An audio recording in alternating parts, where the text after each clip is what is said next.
Hi everyone. Evening పూజ అయితే నేను చేసేసుకున్నానండి. స్వామిని 3 సార్లు కదపడం అది ఉంటది కదా! చూసారా? ప్రమిదలు ఎంత చిన్నవి పెట్టానో దీపం కుందులు.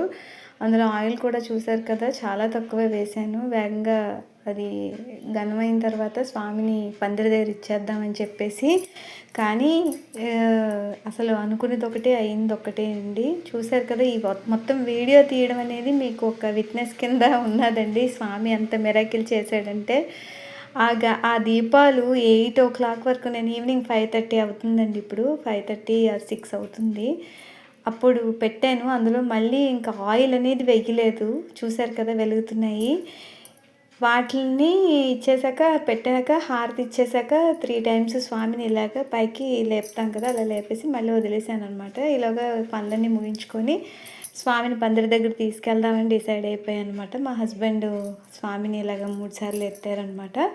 చూసారు కదా! జాగ్రత్తగా చూడండి. ఆ ఆయిల్ ఎంత తక్కువ వేశానో, ఆ ఆయిల్ కనీసం ఒక 1 స్పూన్ ఎంతో ఉంటదంతే. ఎక్కువ ఉండవు. చిన్న సైజు ప్రమిదలు.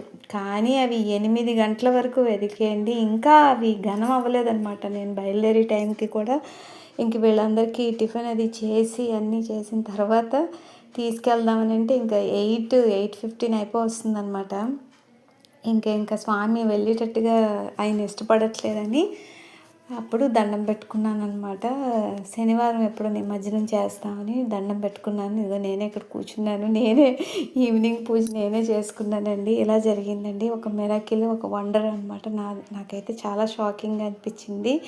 మీ ఇంట్లో కూడా ఎప్పుడైనా ఇలా జరిగాయా? కామెంట్ చేయండి.